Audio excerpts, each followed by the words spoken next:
Bilang pakikisa sa pagdiriwang ng 33rd National Children's Month na may temang online sexual abuse or exploitation of children and child sexual abuse or exploitation materials, wakasan, kaligtasan at karapatan ng bata ipaglaban, matagumpay na isinagawa ng Women and Children Protection Desk ng Cabagan Police Station ang isang feeding program at child protection lecture para sa mga mag-aaral ng Angan Casillan Elementary School, Cabagan, Isabela noong ika-21 ng Nobyembre taong kasalukuyan.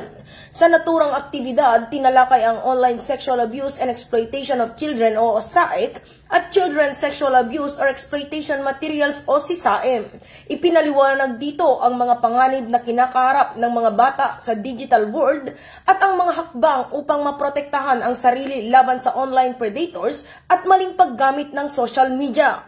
Tinalakay din ang mga mahalagang probisyon ng Republic Act 7610 o Special Protection of Children Against Abuse, Exploitation and Discrimination Act na nagbibigay proteksyon sa mga bata laban sa anumang uri ng pang-aabuso pisikal, emosyonal o sexual. Ayon kay Police Major Merwin T. Villanueva, hepe ng Cabagan Police Station, ang kabataan ang isa sa pinakamahalagang yaman ng ating bayan. Tungkulin ng kapulisan na hindi lamang magpatupad ng batas, kundi maghatid din ng malasakit, paggabay at proteksyon. Ang mga programang ito ay patunay na ang PNP ay kaagapay ng komunidad sa paghubog ng ligtas, malusog at maunlad na henerasyon. Mula dito sa lalawigan ng Isabela, ako ang inyong Police News Network Correspondent, Patrolwoman Jerilyn Colico, alagad ng batas, tagataguyod ng balitang pulis.